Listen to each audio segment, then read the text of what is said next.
तो आज हम पढ़ेंगे कक्षा चौथी में पाठ 1 मेरी अभिलाषा है। और इस कविता को जो है श्री द्वारिका प्रसाद माहेश्वरी जी जो है लिखे हैं। इस जो कविता के कवि हैं श्री द्वारिका प्रसाद माहेश्वरी जी। इस कविता में एक बच्चे ने अपने मन की इच्छा प्रकट की है, मतलब वो जो भी उसकी मन की अभिलाषा है उसको वो प्रकट कर रहा है। वो क्या चाह रहा है कि वह सूरज चांद तारों जैसा चमकना चाहता है। जिस प्रकार से आसमान में सूरज चांद जो है चमक रहे हैं, ये देखिए सूरज चांद तारे ये चमक रहे हैं, उसके जैसा वो चमकना चाहता है। और फूलों जैसा महकना चाहता है। जिस प्रकार से फूल से खुशबू आती है तो वो उसी के समान जो है महकना भी चाहता है। वह आकाश के समान निर्मल, आकाश जो ऊपर में जो स्वच्छ जो आकाश दिखाई देता है, नीला आकाश, उसके समान जो है निर्मल। निर्मल जो है यहाँ पर जो शब्द आया है निर्मल, मल यानी होता है गंदगी और निर्मल यानी गंदगी से रहित, मतलब गंदगी जहां पर न हो। तो एक आकाश में यदि बादल यदि न रहे तो वो नीला आकाश, साफ सुथरा आकाश दिखता है, बहुत सुंदर दिखाई देता है। तो बिना बादलों के आकाश ऐसा मान लें। पृथ्वी के समान सहनशील, पृथ्वी जो है बहुत सारी जो पृथ्वी के में जो है मनुष्य के क्रियाकलाप होते हैं, कहीं पर नलकूप खनन हो रहा है, कहीं पर जो है और खाई में जो है अब बम विस्फोट करके जो है माइंस खदानों में जो है जिस प्रकार से निकालते हैं कोयला, मोटर गाड़ी जो चल रही है, और कई भी इस प्रकार से जो है लोग आना जाना कर रहे हैं, कई जंतु हैं, इनके भार को भी ये सहन की है। तो ये पृथ्वी के समान जो है सहनशील होना चाहता है, सहने वाला होना चाहता है। पर्वत के समान दृढ़, पर्वत जो है एक जगह अटल रहता है, वो हिलता डुलता नहीं, चाहे तूफान आ जाए वो अपने जगह से बिल्कुल हिलता नहीं। तो उसके समान ये दृढ़ कठोर बनना चाहता है। तो यहां पर देखिए, यहां पर जो कठिन शब्द है वो है इच्छा। इच्छा का मतलब क्या होता है? इच्छा का मतलब अपने मन की बात, अपनी मन की इच्छा, मतलब अपनी जो मन में आप जो चाहते हो, जो अभिलाषा है उसको बोलते हैं। और निर्मल यानी क्या बताया मैंने? साफ सुथरा। हाँ, निर्मल यानी साफ सुथरा। पृथ्वी के समान सहनशील, पृथ्वी यानी अपनी धरती। हाँ, अपनी धरती नहीं, धरती, धरा, भू। तो ये यहाँ पर पृथ्वी का जो अर्थ आया मैंने बताया, भू, धरा, धरती, ये जो है एक शब्द के कई समान अर्थ निकल रहे हैं। तो इसको बोलते हैं पर्यायवाची शब्द। क्या वाची शब्द? पर्यायवाची शब्द। पर्यायवाची शब्द। पर्वत का क्या क्या बताया? पर्वत का जो है पहाड़, गिरी, ये जो शब्द आ रहे हैं, पहाड़ को भी पर्वत कहेंगे, गिरी को भी पर्वत कहेंगे, उसी का अर्थ है। तो ये पर्वत का पर्यायवाची क्या हो गया? पहाड़ और गिरी। यहां पर जो है दृढ़ मतलब आया, दृढ़ मतलब क्या होता है? कठोर। तो ये इसका जो समान अर्थ है तो इसको बोलते हैं समानार्थी शब्द। ठीक है, तो हम आगे कविता पढ़ते हैं और ये जितने भी कठिन शब्द आएंगे उसका हम अर्थ बताते जाएंगे आपको। सूरज सा चमकूं मैं, चंदा सा चमकूं मैं, सूरज सा चमकूं मैं, चंदा सा चमकूं मैं, जगमग जगमग उज्ज्वल तारों सा दमकूं मैं, जगमग जगमग उज्जवल तारों सा दमकूं मैं। मेरी अभिलाषा है, मेरी अभिलाषा है, फूलों सा महकूं मैं, विहगों सा चहकूं मैं, फूलों सा महकूं मैं, विकहों सा चहकूं मैं, गुंजित सा वन उपवन, कोयल सा कुहकूं मैं, गुंजित सा वन उपवन, कोयल सा कुहकूं मैं। मेरी अभिलाषा है, मेरी अभिलाषा है, नभ से निर्मल तालू, शशि से शीतल तालू, नभ से निर्मल तालू, शशि से शीतल तालू, धरती से सहन शक्ति, पर्वत से दृढ़ तालू, धरती से सहन शक्ति, पर्वत से दृढ़ तालू। मेरी अभिलाषा है, मेरी अभिलाषा है, मेघों सा मिट जाऊं, सागर सा लहराऊं, मेघों सा मिट जाऊं, सागर सा लहराऊं, सेवा के पथ पर मैं सुमनों सा बिछ जाऊं, सेवा के पथ पर मैं सुमनों सा बिछ जाऊं। मेरी अभिलाषा है। मेरी अभिलाषा है। बहुत सुंदर। अब इसका जो है हम अर्थ जानते हैं। इसमें जो कठिन शब्द है, जैसे कि इसमें है जगमग जगमग उज्जवल। उज्जवल यानी होता है उजाला, उज्जवल यानी उजाला। कोई भी जो है प्रकाश, किसी वस्तु से प्रकाश आती है तो वो एक रोशन से भर देता है, तो उज्जवल कर देता है। जैसे यहाँ पर सूरज, चंदा, ये जो है चमकदार वस्तु हैं, तो इनसे जो है हमारी पृथ्वी जो है उज्जवल हो जाती है। तारों सा दमकू में मेरी अभिलाषा है। दमकू, दमकना यानी तेजी से चमकना को क्या बोलते हैं? दमकना। एक तो होता है चमकना और दूसरा है दमकना। तो जो तेजी से जो चमकता है उसको क्या बोलते हैं? दमकना। तो यहां पर जो है एक बच्चा जो है किसके जैसा चमकने की बात कर रहा है? चंदा और सूरज। बहुत सुंदर। चंदा और सूरज जो है जगमग जगमग उजाला वो बिखेरते हैं, है ना। और वो किसके समान जो है दमकने की उसकी अभिलाषा है? तारों। तारों के समान। अब आगे जो है दूसरा कविता में देखते हैं, फूलों सा महकू में। किसके समान वो महकने की बात कर रहा है? फूलों, है ना। खुशबू बिखेरते हैं फूल, तो उसके समान जो है वो महकने की बात कर रहा है। आप भी महकना चाहते हो कि नहीं? विहगों सा चहकू में। विहग यानी होता है पक्षी। यहां पर देखिए पक्षी का जो है कई अर्थ है। पक्षी को विहग को भी बोलते हैं, पक्षी, पंछी, पंछी भी बोलते हैं, चिड़िया बोलते हैं, और क्या बोलते हैं? खग। क्या बोलते हैं? खग, पखेरु। इस प्रकार से इसके कई नाम हैं। तो ये एक पक्षी का जो है कई इस प्रकार से अर्थ निकल रहा है। इसको क्या वाची शब्द बताया था मैंने? पर्यायवाची। हाँ, पर्यायवाची शब्द। तो इसमें ढेर सारा जो है पर्यायवाची शब्द आपको जो है सीखने को मिल रहा है। गुंजित सा वन उपवन। गुंजित सा मतलब गुंजारमय होना। भौरा जो है उपवन, उपवन यानी होता है छोटा वन।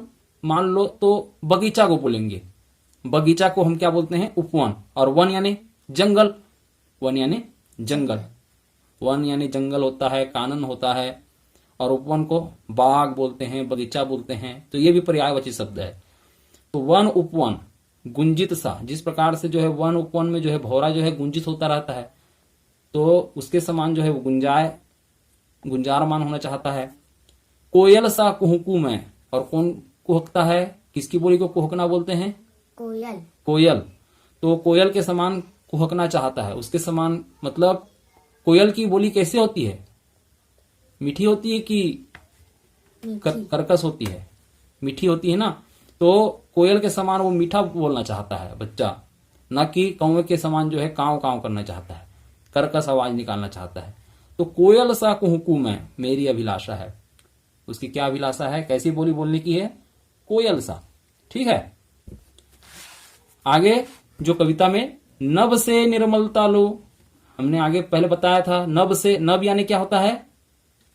आसमान। आसमान, आकाश, पर्यायवाची शब्द बताए थे, है ना। तो वहां से निर्मलता लो। निर्मलता यानी जहां कोई गंदगी ना हो। आकाश में कोई भी प्रकार की गंदगी नहीं होती। ठीक है। वो तो बादल उड़ते हैं तो थोड़ा धुंधला दिखाई देता है, नहीं तो बादल ना रहने से वो पूरा निर्मल है। ठीक है। तो नभ से निर्मलता लूं, उसके समान जो है साफ सुथरा वो रहना चाहता है। शशि, शशि यानी होता है चंद्रमा। शशि किसको बोलते हैं? चंद्रमा को, चांद को। तो ये भी पर्यायवाची शब्द है। चांद का जो है चंद्रमा बोलेंगे, शशि बोलेंगे। ठीक है। उससे शीतलता लूं। शीतलता यानी ठंडकता को बोलते हैं, है ना। एक तो होता है शीतल और एक होता है उष्ण। शीतल यानी ठंडा और उष्ण यानी गर्म। तो सूरज से जो हमको क्या मिलती है? उष्णता। सूरज की जो प्रकाश होती है वो गर्मी देती है, लेकिन वही चंद्रमा की जो प्रकाश है रात को जब वो चमकती है तो उससे हमको क्या मिलती है? शीतलता। शीतलता मिलती है। तो शशि से शीतलता लूं, चंद्रमा से जो है मैं शीतलता लूं, ऐसा वो चाह रहा है। और सहन शक्ति किससे लेने की बात कर रहा है? पहले बताए थे पर्वत। पर्वत तो दृढ़ होने की बात कर रहा है। पर्वत के, है ना। धरती से सहन शक्ति, जिस प्रकार धरती माता सबको सहती है ना। जिसमें हम लोग सब चलते फिरते हैं जंतु, तो वो सहती है, सबकी सब पीड़ा को वो सह जाती है। तो उसी प्रकार से जो है बच्चा भी चाहता है कि धरती माँ के समान जो है वो भी सहन शक्ति उसमें आए। और किससे दृढ़ता लेगा वो? पर्वत से दृढ़ता लूं। है ना, तो ये मेरी अभिलाषा है। अभी ध्यान से सबको किससे क्या सीख रहा है इसको आप सुनते रहिए, समझते रहिए, है ना। फिर आखिरी में आपको मैं प्रश्न पूछूंगा। आगे देखते हैं। मेघों सा मिट जाऊं, मेघों सा मिट जाऊं। मेघ यानी होता है क्या, बादल, घन बादल, है ना। इसका भी पर्यायवाची शब्द है बादल का क्या, मेघ। और जलद बोलते हैं, जलद, जल जिसमें भरा रहता है, जल। नीर यानी भी पानी होता है, तो नीरद, जलद, नीरद, अम्बुद, ये इस प्रकार से इसके जो है बादल के कई पर्यायवाची शब्द हैं। ठीक है। तो मेघों सा मिट जाऊं, मेघ के समान जो है मैं मिट जाऊं, खत्म हो जाऊं। कब वो खत्म हो जाता है बादल, ऊपर में तो रहता है काले काले बादल, लेकिन कुछ समय के बाद जो है वो खत्म हो जाता है। कब खत्म होता है, जब वो वहां से क्या निकलता है, पानी गिरता है, गिरता है कि नहीं। तो जब पानी गिरता है तो मेघों सा मिट जाऊं, तो मेघ जो है खत्म हो जाते हैं। मतलब मेघ के समान जो है मैं भी पानी देने वाला बनूं, ऐसा वो चाहता है। सागर सा लहराऊं, सागर यानी समुद्र, समुद्र, बहुत सुंदर, समंदर, समुद्र, है ना, उसको बोलते हैं रत्नाकर भी बोलते हैं। ठीक है। तो ये भी इसमें देखिए, इसमें भी पर्यायवाची शब्द।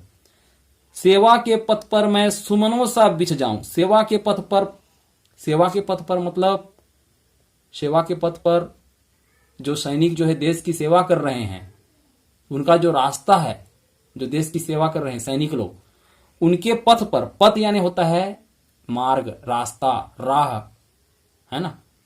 छत्तीसगढ़ में बोले तो डहार, है ना। तो जितने भी जो है सैनिक लोगों के जो है रास्ते पर जो है वो जो है किसके समान बीत जाऊं, सुमनों सा, सुमनो यानी होता है सुमन, यानी सुमन यानी फूल, कुसुम, पुष्प, है ना। तो ये भी पर्यायवाची शब्द है। तो सुमनों सा बिछ जाऊं, उनके रास्तों में जो है वो मैं बीत जाऊं, मतलब उनकी मैं स्वागत करूं, उनको मैं सम्मान दूं, ऐसा वो कौन चाहता है, वो बच्चा चाहता है, मेरी अभिलाषा है। ठीक है। तो एक बार फिर से हम सरसरी तौर पे एक बार वो कर लेते हैं। वो क्या चाहता है बच्चा, सूरज सा चमकना चाहता है, सूरज चांद सा चमकना चाहता है ना। उनके समान जो है जगमग जगमग करके उजाला बिखरना चाहता है, तारों से दमकना चाहता है, तेजी से है ना। फूलों सा जो है खुशबू बिखेरना चाहता है, पक्षियों सा चहकना चाहता है। जिस प्रकार से भौरा जो है वन उपवन में गुंजित मान होता है, उसके समान वो गूंजना भी चाहता है। कोयल के समान कुहकना चाहता है, मीठी बोली बोलना चाहता है। न बसे निर्मलता नु, आकाश से जो है वो बिल्कुल साफ सुथरा रहना चाहता है, उससे वो सीख रहा है। आसमान जैसे जिस प्रकार से साफ सुथरा रहता है, उसी प्रकार से वो भी साफ सुथरा रहे, ऐसा वो चाहता है। शशि से शीतलता लूं, मतलब चंद्रमा के समान जो है ठंडक रहना चाहता है ना। पर्वत से दृढ़ता लूं, पर्वत जो है अपने इरादों पर जिस प्रकार से अटल रहता है, वो हिलता नहीं। एक बार जो ठान लिया कोई चीज को करने के लिए तो करता रहता है, तो उससे जो है दृढ़ता लेना चाहता है। मेघों सा मिट जाऊं, जिस प्रकार से जो है बादल जो है बरस करके जो है लोगों को पानी देता है, किसानों को जो है खुशहाल करता है, उसके समान जो है वो बरसना चाहता है। मेघों सा मिट जाऊं का मतलब वही है कि वो पानी गिर के जो है दूसरों को खुशहाल करना चाहता है, मेघ। तो उसी प्रकार से जो है वो बच्चा भी इच्छा रख रहा है। सागर सा लहराऊं मैं, सागर जिस प्रकार से लहराती है उस प्रकार से वो भी निरंतर आगे बढ़ना चाहता है। सेवा के पथ पर मैं सुमनों सा बीत जाऊं, और सैनिकों के रास्ते पर जो है वो जो अपने देश के प्रहरी हैं, जो सैनिक हैं, रक्षा करने वाले हैं, उसके पथ पर, उनके रास्तों पर जो है उनके सम्मान के लिए जो है वो बीत जाना चाहता है।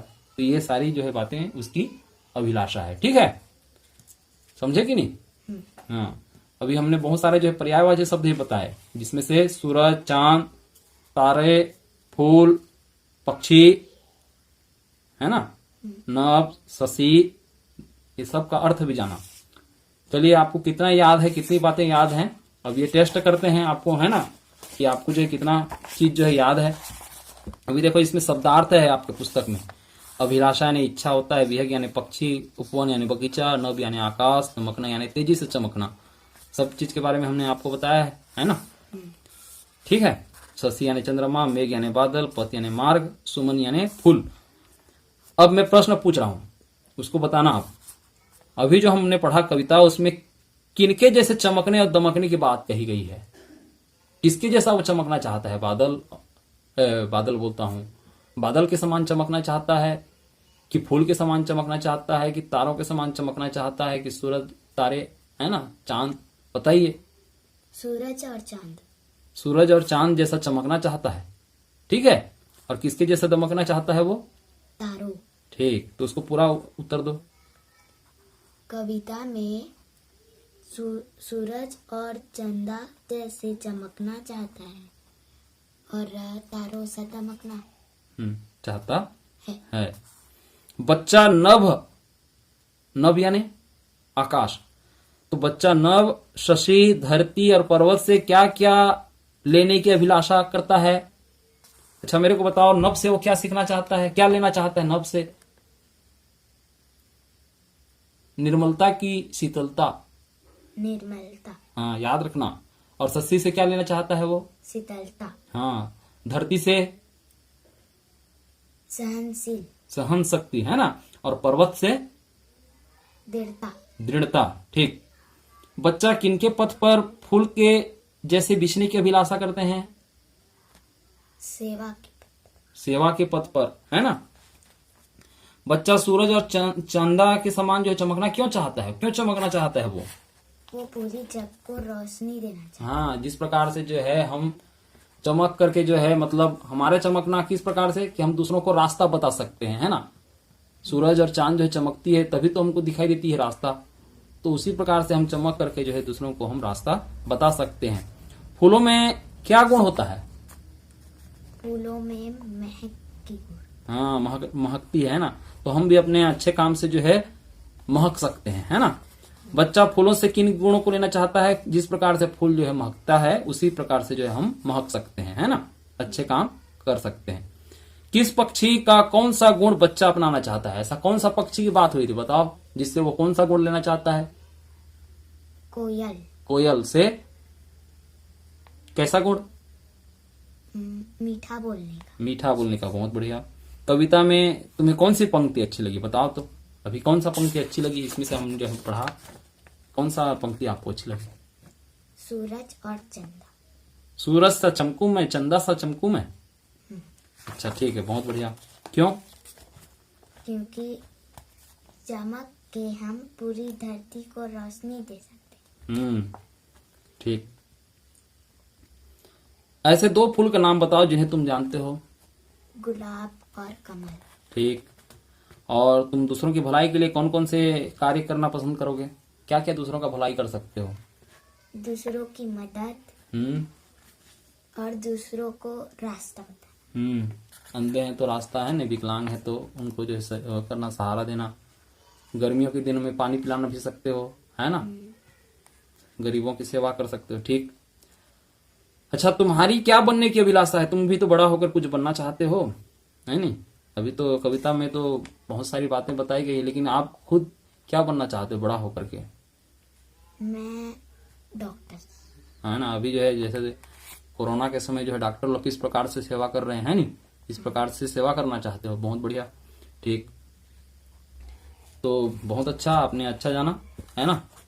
कुछ चीजें और हैं जिसको तुमको बतानी है।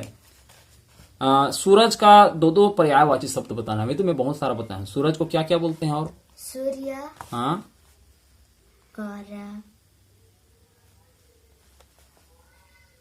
और रवि। ठीक है। भास्कर, है ना, इस प्रकार। चंदा को चंद्रमा। और नीरद। नहीं, नीरद तो उसको बोलते हैं, बादल को शशि बोलते हैं। शशि। शशि यहाँ पर जो आया शब्द शशि। ठीक। फूल को क्या बोलते हैं? सुमन और पुष्प। ठीक। विहग को? विहग अभी आया ना जी, विहग सा चहकू मैं। विहग यानी पक्षी। हाँ, पक्षी को और क्या बोलते हैं? पंछी। और चिड़िया। ठीक, तो विहग का मतलब जो है आपको नहीं पता था, विहग सच हुकुम है ना।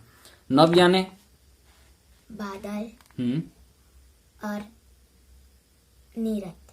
वो तो बादल का हुआ। नभ यानी होता है, बादल नहीं होता, नभ यानी होता है आसमान, आकाश। देखो दोनों में अंतर है ना। ऊपर जितना भी हो वो सब आकाश है, लेकिन इस आकाश में जो है जो रुई के समान उड़ते रहते हैं काले बादल, सफेद बादल, वो बादल अलग है और आकाश अलग है। तो आकाश जो है, आकाश को नभ बोलते हैं, ठीक है। और बादल को घन बोलते हैं, नीरद, बादल, ये इस प्रकार से जहां से पानी गिरती है ना। ठीक, धरती को और क्या क्या बोलते हैं? पृथ्वी और भूमि। ठीक, पर्वत को? पहाड़ और गिरी।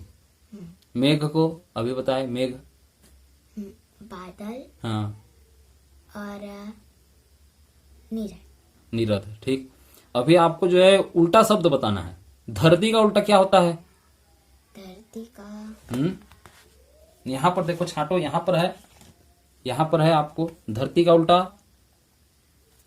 शीतल होता है, धरती का उल्टा स्थिर होता है, सहनशील होगा, उष्ण होगा, कि आकाश होगा, कि स्थिर होगा, कौन सा होगा? सहनशील। वो तो उसका गुण है, धरती का गुण सहनशील है। उसका उल्टा, धरती का उल्टा आकाश है ना। धरती नीचे और आकाश ऊपर। शीतल का उल्टा विलोम शब्द क्या होगा? शीतल का हाँ, शीतल यानी ठंडा, तो शीतल का उल्टा उष्ण। उष्ण यानी क्या होता है? गर्मी। मैंने बताया था अभी, शशि जो है शीतलता प्रदान करता है और सूर्य जो है उष्णता। स्थिर का उल्टा अस्थिर, अस्थिर है ना। और सहनशील का? सहनशील का यहां पर नहीं दिया है, तो आपको बताना है सहनशील का असहनशील। ठीक है, जोड़ दोगे तो असहनशील। तो ये इस प्रकार से आज की जो एक कविता जो है खत्म हुई। बाकी चीजें और